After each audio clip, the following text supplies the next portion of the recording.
सिंध के वॾे वज़ीर मुराद अली शाह लाइ हिकु नओं महाज़ तयारु। MQM ॾंड जे कारकुन 96 माण्हुनि जे क़ातिल यूसुफ ठेलेवाला मथस आङिरियूं खणी वरितियूं। वॾे वज़ीर मुराद अली शाह जो गिरफ़्तार जवाबदार यूसुफ ठेलेवाले जे इल्ज़ामनि ते सख़्त कावड़ जो ज़ार। संदसि चवण हो त जंहिं बि इहा आखाणी ठाही आहे उन जे अंत ताईं पहुची विया आहिनि। 2 ॾींहंनि में अछा कारा पधरा थी वेंदा। मुराद अली शाह जो चवण हो त हिकु दहशतगर्द जे वातां चवरायो वियो त हू मूंसां मिलियो आहे। हुन जो चवण हो त हू कॾहिं बि साणस न आहे मिलियो। लॻे थो त लाॻापियल SSP इन ख़िलाफ़ साज़िश में मुलविस आहे। जानता भी नहीं हूँ, नाम भी नहीं जानता हूँ और मैं कभी मिला नहीं हूँ, ये बिल्कुल क्लियर कर दूं। स्टोरी जिसने तैयार की उसकी तह तक मैं पहुंच जाऊंगा, पहुंच गया हूँ, लेकिन इंशाल्लाह जरूर पुलिस को कर लेने दें इंक्वायरी अपनी कंप्लीट।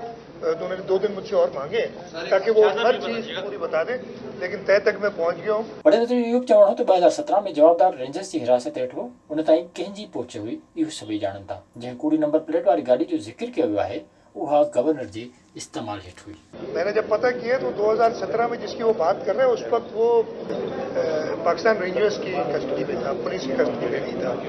तो मैंने भी DG रेंजर से बात नहीं हो सकी, मैं उनसे पता कर लूँगा कि क्या वजह थी, कैसी बात हुई। और उसके साथ साथ मैंने पुलिस को भी कहा है कि इंक्वायरी करें कि किसकी एक्सेस उस दहशतगर्द तक पहुंची थी और किस तरीके से उससे ये बयान रिकॉर्ड कराया गया, और इसके पीछे कुछ है तो इंशाल्लाह बेनकाब हो जाएगा। जवाबदार यूसुफ जे बयान खां पोइ SSP गुलाम अज़फर मैसर खे जांच खां अॻु में उहिदे तां हटाइण ते वीचार कयो पियो वञे, जॾहिं त जवाबदार जे तकरारी बयान ते सुलझल बाज़ार जे SHO खे बि मुअतल कयो वियो आहे। 96 माण्हुनि जे क़ातिल वातां सिंध जे वॾे वज़ीर सां मिलण जो बयान यकीनन के सोचे सम्झे साज़िश जो हिसो लॻी रहियो आहे, जंहिंमां पतो पवे थो त मुराद अली शाह खे पंहिंजे औकात में रखण लाइ उहो हरबो आज़मायो वियो आहे, जेको संदसि सियासी कैरियर ऐं ज़िंदगी लाइ निहायती औखो साबित थी सघे थो। विज़िट कयो अवामी आवाज़ मीडिया ग्रुप जी वेबसाइट awamiawaz.pk।